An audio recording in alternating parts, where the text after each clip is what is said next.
नमस्कार दोस्तों, कैसे हैं आप।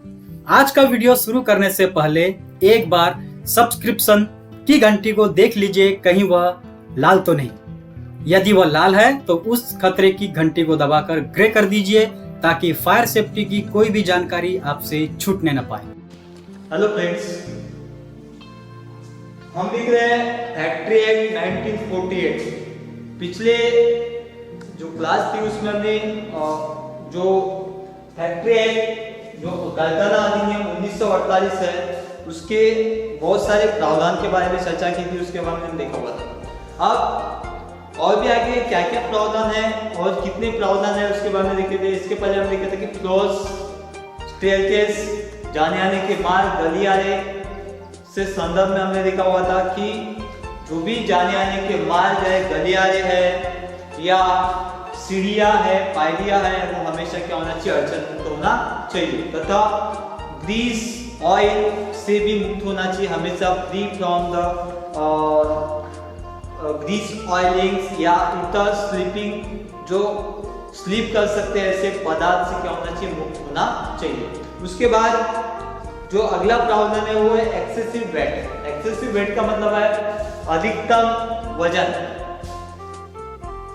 कारखाना अधिनियम 1948 के तहत किसी कारखाने के किसी भी कर्मचारी, किसी भी कामगार को आप अत्यधिक वजन उठाने के लिए या उसके क्षमता के बाहर का कार्य कराने के लिए उसको विवश नहीं कर सकते, या ऐसा वजन उठाने उसको विवश नहीं कर सकते जो उसके इंजुरी का कारण बन सके, उसके जख्म का कारण बन सके, मतलब उसको हानि पहुंच सके। ऐसे वजन को उठाने देना या उठवाना क्या हो सकता है, अपराध हो सकता है कारखाना अधिनियम 1948 के तहत। मतलब एक आदमी की जो क्षमता है कि 50 केजी, 55 केजी कायदा अधिनियम के अनुसार, एक महिला कामगार की जो क्षमता होती है 30 केजी तक रखी गई है, तो आप उससे ज़्यादा का वजन उससे उठवा नहीं सकते या उससे कार्य नहीं करवा सकते।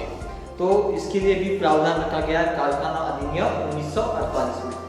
ये हो गया ज्यादातर वजन उठाने, अधिकतम वजन उठाने के लिए। अब नेक्स्ट है प्रोटेक्शन ऑफ आइज।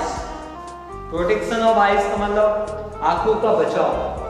आंखों के बचाव के संदर्भ में भी कारखाना अधिनियम 1948 के तहत प्रावधान रखे गए।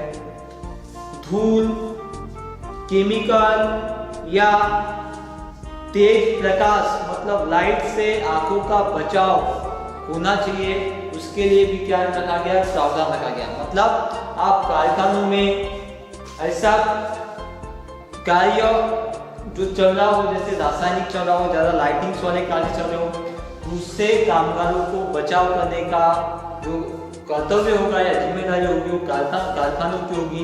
इसके संदर्भ में भी क्या किया गया, कारखाना अधिनियम 1948 में प्रावधान रखा गया। नेक्स्ट है dangerous fumes. Dangerous fumes,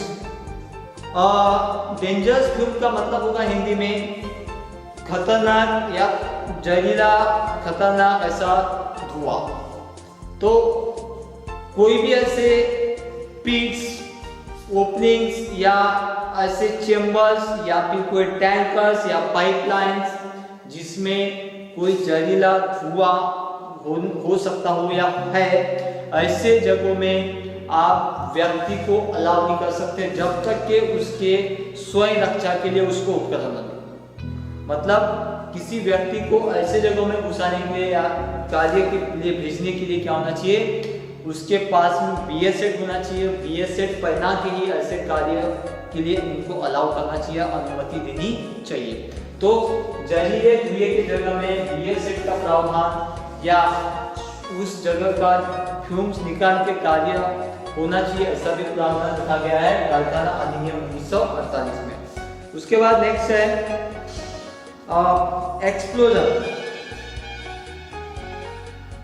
manufacturing process मतलब ढलाई के जो या उत्पादन की जो चलाए जाने वाले कार्य है, उसके दौरान यदि डस्ट, फ्यूम्स, वेपर्स, गैस वहाँ मिश्रित है या ऐसी जगह जहाँ पे एक्सप्लोजिव का कार्य हो रहा हो, ऐसे जगहों में विस्फोटकों से बचाना या विस्फोट में व्यक्तियों को क्षति होने से रोकने के लिए क्या होना चाहिए, ऐसे जगहों में जहाँ विस्फोटक पदार्थ रखे हो या विस्फोट जन्य ऐसे पदार्थ हो, ऐसे जगहों में क्या होना चाहिए, घेरा लगे होना चाहिए तथा उनका क्षेत्र अलग होना चाहिए। तो ये भी प्रावधान रखा गया है कारखाना अधिनियम 1948 में। उसके बाद नेक्स्ट देखते हैं फायर के संदर्भ में जब कारखानों में ऐसे अनेक प्रकार के रसायन, अनेक प्रकार के केमिकल, लिक्विड्स, गैस जो अत्यधिक ज्वलनशील होते हैं, इनका भारी मात्रा में इस्तेमाल किया जाता है, इनका उपयोग होता है। ऐसी जगहों में आग लग के या आग से विस्फोट होने के या जल उठने के भी क्या हो सकते हैं, खतरे हो सकते हैं। तो ऐसे जगहों में आग से निपटने के लिए भी प्रावधान रखे गए कारखाना अधिनियम 1948 के तहत। तो क्या क्या प्रावधान है, तो सबसे पहला कि आग जलने की जैसी घटना होती है तो ऐसे घटनाओं के लिए हर कारखानों में क्या होना चाहिए, सुरक्षित निकलने के मार्ग होना चाहिए, मतलब इमरजेंसी एग्जिट की व्यवस्था होनी चाहिए। तो ये भी प्रावधान रखा गया है कि कोई भी ऐसी जगह जहाँ पे एकत्रित कार्य कर रहे हैं व्यक्ति, ऐसी जगह में आपातकालीन मार्ग भी होना अनिवार्य है, काय के तहत, कारखाना अधिनियम 1948 के तहत। तो नेक्स्ट है कि जो कारखानों के चलने वाले कार्य है या मशीनरी से उपकरण है, इनके जगह में कहाँ चाहिए, आग बुझाने के पर्याप्त ऐसे साधन होना चाहिए, जैसे कि एक्सटिंग्विशर, सैंड बकेट या फिक्स इंस्टॉलेशंस। ऐसे प्रावधान क्या होना चाहिए, आग स्थल या आग से निपटने के लिए वहाँ पे लगे होना चाहिए, भी प्रावधान रखा गया 1948 के। अब उपकरणों के साथ साथ में उस उपकरणों से जानकार व्यक्ति वहाँ पे होना चाहिए ताकि आग जलने की घटना के समय उन उपकरणों का इस्तेमाल करके उस आग को बुझा सके, इसके लिए भी प्रावधान रखा गया है। उसके बाद safety of building and machinery, यदि मशीन या किसी इमारत के भाग में कोई किसी प्रकार का खतरा या संभावित खतरा है, ऐसे लोगों में व्यक्तियों को जाना या व्यक्तियों का वहां से आवागमन होना, ये कठोरता से क्या होना चाहिए, निषेध होना चाहिए। मतलब कोई इमारत समझो डैमेज है या कोई ऐसी मशीन खराब है, उसके नजदीक जाना या वहां कार्य करने के लिए भी क्या रखा गया है, कारखाना अधिनियम 1948 के तहत निषेध रखा गया है। तो कारखाना अधिनियम 1948 में कार्यों के अनुसार उसमें सुरक्षा क्या होनी चाहिए, क्या सही है, कैसा सही होना चाहिए, गलत में निषेध कैसा होता है, इसके बारे में क्या किया गया, पहले से ही विवरण किया गया। तो कोई भी इमारत, कोई भी मशीन जो खराब हो या डैमेज हो, ऐसे जगहों में कार्य करना या ऐसे जगहों में रहना या वहां से जाना आना करना, ये भी क्या रखा गया, निषेध रखा गया कारखाना अधिनियम 1948 के तहत। उसके बाद नेक्स्ट है सेफ्टी ऑफिसर। सेफ्टी ऑफिसर मतलब सुरक्षा अधिकारी। सुरक्षा अधिकारी के संदर्भ में भी या उससे संबंधित भी प्रावधान रखे गए हैं। ऐसे सभी कारखाने जिसमें 1000 या 1000 से ज्यादा कामगार, ऐसे कारखानों में क्या होना चाहिए, कम से कम एक सेफ्टी ऑफिसर की नियुक्ति होनी चाहिए, जो जिसका कार्य जो होगा वो क्या होगा कि वहां पे सुरक्षा प्रणाली देखना, कामगारों को सुरक्षा स्वास्थ्य के बारे में सिखाना। इसलिए क्या होना चाहिए, जहाँ भी 1000 मतलब 1000 व्यक्ति जहाँ पे है वहाँ पे कम से कम एक सेफ्टी ऑफिसर की नियुक्ति होनी चाहिए। जहाँ पे 500 व्यक्ति है, ऐसे जगहों में क्या होना चाहिए, एक सेफ्टी सुपरवाइजर का प्रावधान होनी चाहिए। ये भी जो अधिनियम है, जो प्रावधान है वो लिखा गया 1948 के तहत। उसके बाद नेक्स्ट लिखते हैं duties of safety officer. Duties of safety officer, duties of safety officer मतलब होता है कि सुरक्षा अधिकारी का कर्तव्य।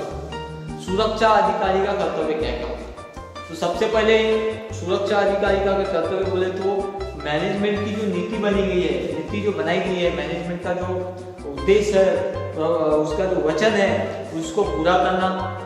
उसके बाद कार्यस्थलों में मैनेजमेंट के जो पॉलिसी के तहत जो रूल्स है, नियम है, उसको कामगारों तक पहुंचाना।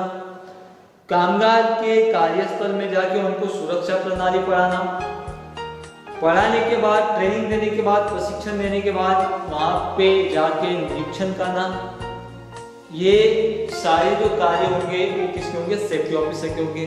उसके बाद कोई दुर्घटना घटने पर उसकी जांच पड़ताल करना, दुर्घटना घटित ना हो इसलिए हमेशा प्रयास करना साइट के ऊपर में, नए दूसरे कारखानों का या भूतकाल के जो एक्सीडेंट्स या दुर्घटनाएं हैं उनका अध्ययन करके वो प्रणाली से क्या करना, सामने की उस प्रकार की दुर्घटनाओं को, यहाँ कर्तव्य होगा सेफ्टी ऑफिसर का।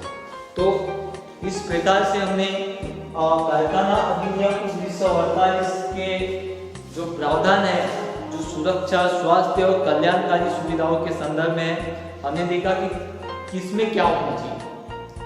ये जो अधिनियम बने हैं, जो न्यायालय से, कोर्ट से जो बनाए गए हैं, लॉस जो कानून ने बनाए गए, जो कानून का जो कायदा है उसमें अधिनियम है, उसमें जो नियम बनाए गए उसके बारे में हमने विस्तृत पे चर्चा की। आगे हम देखेंगे कि धारा में कौन से कंटेंट शामिल है। जैसे एग्जाम्पल में कारखाना अधिनियम की धारा 41B, 41C, 41 मतलब 41 ऐसे इस प्रकार के धाराओं के अनुसार हम प्रावधान देखेंगे कि किस धारा में, किस सेक्शन में क्या क्या प्रावधान लगेंगे। Thank you. और आगे ऐसा ही एक फायर सेफ्टी से संबंधित टॉपिक लेकर फिर से हाजिर होंगे। तब तक के लिए गुड बाय। जय हिंद, जय सुरक्षा।